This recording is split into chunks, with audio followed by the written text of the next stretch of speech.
You are watching on Go Back Su World now.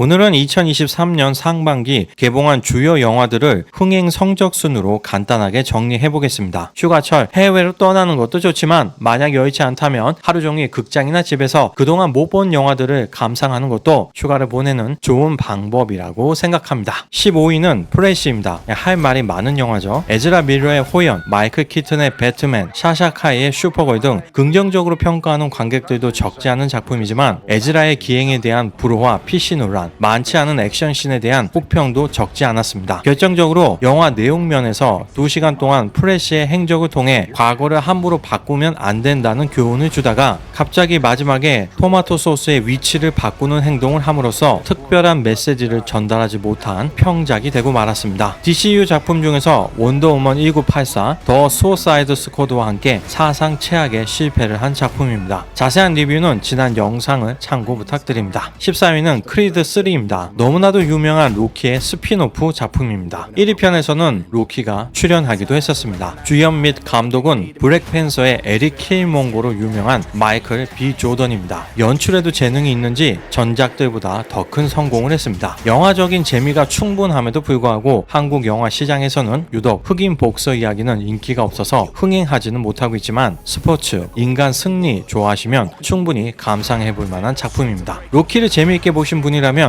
오랜만에 나온 제대로 된 복싱 영화 참을 수 있겠습니까? 13위는 인디아나 존스 운명의 다이어리입니다. 해리슨 포드는 1980년대 글로벌 최고 흥행작들 중 5편의 주연이었을 정도로 스타성과 연기력을 갖춘 배우인데 인디아나 존스 마지막 작품을 극본과 연출이 완전히 망쳤습니다. 도저히 지루해서 볼 수가 없을 정도의 망작입니다. 해리슨 포드가 나이가 많아서 액션을 소화하기 힘들면 이후 시리즈를 이어갈 다른 남자 캐릭터를 등장시켰어야 하는데 액션하고는 거리가 먼 피비 윌러 브리지라는 여배우를 캐스팅해서 향후 시리즈에 대한 희망도 철저하게 불태워버린 작품입니다. 아마 올해 최악의 손실을 기록한 영화가 될 것으로 보입니다. 자세한 리뷰는 지난 영상을 참고 부탁드립니다. 12위는 엘리멘탈입니다. 굉장히 뻔한 이야기입니다. 물은 백인이고 불은 이민자 가족이겠죠. 엘리멘트 시티는 뉴욕이고 파이어타운은 프러싱 같은 코리아타운을 뜻합니다. 불은 식료품점을 운영하며 자신의 특성으로 인해 다른 원소들에게 피해를 입히지만 물과 서로를 이해하기 위해서 노력함으로써 결국 화합하게 되는 이야기를 다루고 있습니다. 각 원소의 특성을 다양하게 활용한 참신한 상상력과 매력적인 캐릭터성은 큰 흡입력을 가지고 있습니다. 아직까지 미국에서 2,000개 이상의 극장에서 상영 중이기 때문에 최종적으로는 이익이 나겠지만 기회비용을 고려하면 픽사는 버즈 라이트 이어에 이어 다시 한번 실패했다고 봐야 할 것 같습니다. 겨울왕국 1, 2편 제작비가 1억 5천만 달러인데 흥행은 모두 10억 달러가 넘어간 데 반해 엘리멘탈은 2억 달러 제작비를 투입했지만 결과는 4억 달러이기 때문에 경영진들의 속이 쓰리겠죠. 심지어 소니의 스파이더맨 애니메이션의 제작비는 절반인 1억 달러였습니다. 대규모 제작비를 투입할 만큼 디즈니와 픽사가 힘을 실어준 작품이었지만 글로벌 시장에서 아시안 이민자의 이야기는 아직까지는 흑인들의 이야기만큼은 환영받지 못하고 있는 것 같습니다. 주목할 만한 점은 한국 매출이 전체 흥행의 무려 10%인 4천만 달러라는 것입니다. 미국을 제외하면 전 세계 흥행 1위가 한국입니다. 11위는 오펜하이머입니다. 한국은 8월 15일 개봉이고 중국은 8월 30일 개봉 예정인데 수익이 벌써 2억 달러를 넘었습니다. 크리스토퍼 롤란이 인류 최대 무기의 탄생기를 그린 영화입니다. 나는 이제 죽음이요 세상의 파괴자가 되었다. 남자분들 안 보고 참을 수 있겠습니까? 다만 핵폭탄이 주연이 아니라 오펜하이머라는 과학자가 주연인 전기 영화이기 때문에 핵폭탄 개발 성공 후 남은 1시간은 오펜하이머라는 한 사람의 인생에 대한 관심이 없다면 지루할 수도 있겠습니다. 10위는 존 윅 4입니다. 런닝타임 내내 키아누 리브스의 쉴 새 없는 액션이 터지는 강렬한 작품입니다. 제작사와 감독은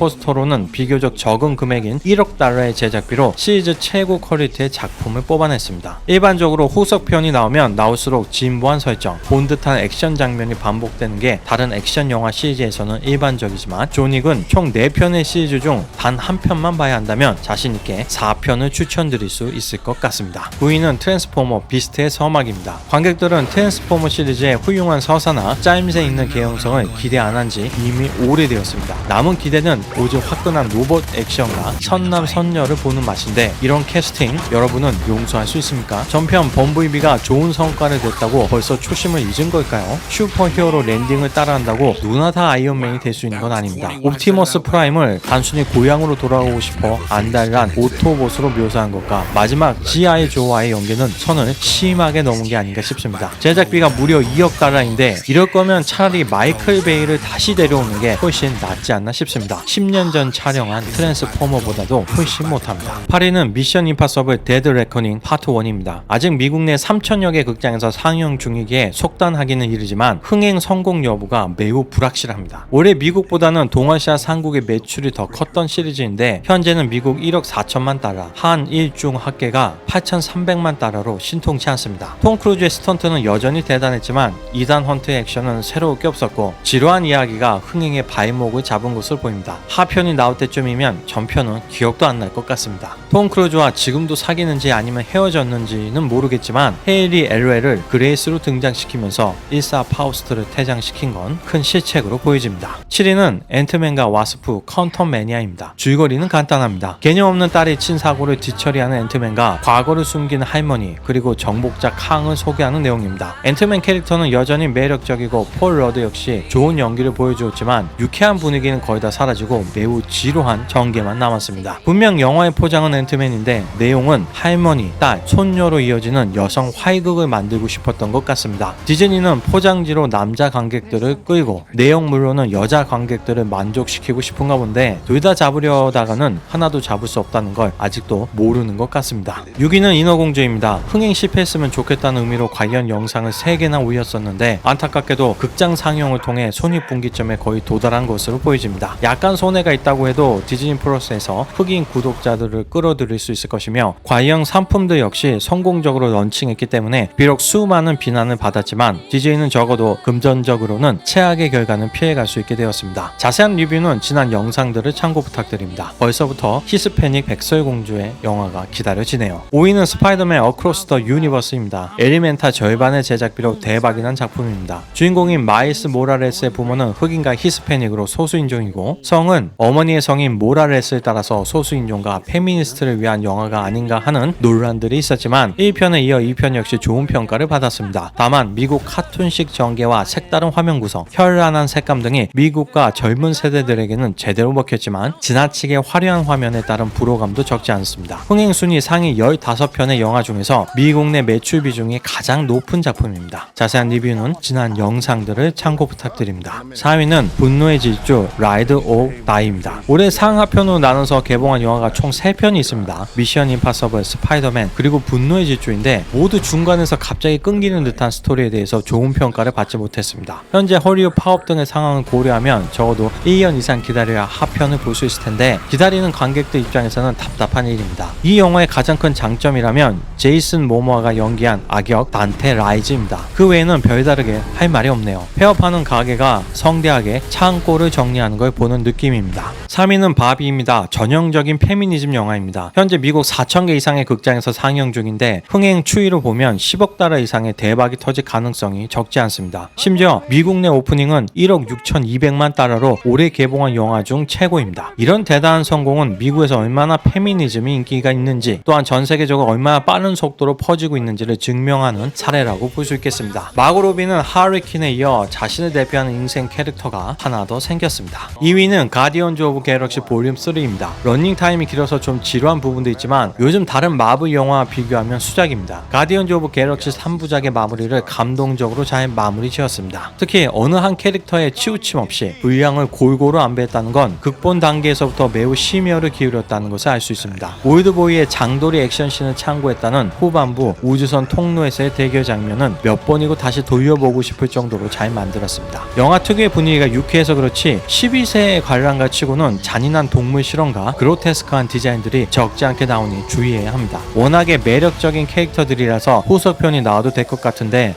아쉽게도 감독인 제임스 건이 DC로 떠나서 힘들 것 같습니다. 1위는 슈퍼마리오 브라더스입니다. 불과 1억 달러의 제작비로 무려 11억 달러 이상의 순이익을 벌어들이는 유례없는 성공을 했으며 경쟁작이라고 볼 수 있는 유일한 작품은 12월 11월에 개봉하는 아쿠아맨 2이기 때문에 올해 최고 흥행작으로 기록될 가능성도 큽니다. 마리오 게임 특유의 BGM, 아이템, 익숙한 캐릭터와 배경이 나오는데 일본 게임과 애니메이션 팬이라면 안 볼 수 있겠습니까? 슈퍼 마리오의 디자인이나 관련 정보들은 닌텐도가 제공했겠지만 진짜 덕 중의 덕은 양덕이라더니 이 정도로 구현했다는 건 제작진이 슈퍼 마리오 찐팬이 아니면 불가능하다고 생각합니다. 물론 영화적으로는 전개도 너무 빠르고 개연성도 부족해 평론가들에게는 좋은 평가를 받기 힘들겠지만 마리오 시리즈의 팬들에게는 역대급 팬 아트나 다름없습니다. 여기까지 2023년 상반기 글로벌 흥행작들을 알아봤습니다. 가장 놀라운 건 슈퍼 마리오의 흥행 돌풍이며 가장 아쉬운 건 인디아나 존스, 플래시가 좋은 결과를 얻지 못했다는 것입니다. 이제 8월 15일 개봉하는 오펜하이머만 천천히 기다리면 될 것 같습니다. 일반적으로 미국 블록버스터의 손익 분기점은 제작비의 2배 수준이었습니다. 제작비 외에도 천문학적인 마케팅 비용이 소요되고 극장가의 수익 배분 등의 기타 비용 때문에 2배는 흥행이 되어야 수익이 발생했기 때문입니다. 그런데 요즘에는 OTT와의 경쟁까지 더해지다 보니 관객들을 극장으로 유입하기 위한 마케팅 비용이 기하급수적으로 늘어나고 있어서 매출의 거의 2배 반에서 3배가 되어야 겨우 손익분기점에 도달하는 경우도 있습니다. 본 영상에서는 일률적으로 손익분기점을 제작비의 2배로 추산했음을 참고 부탁드립니다. 시청해주셔서 감사합니다.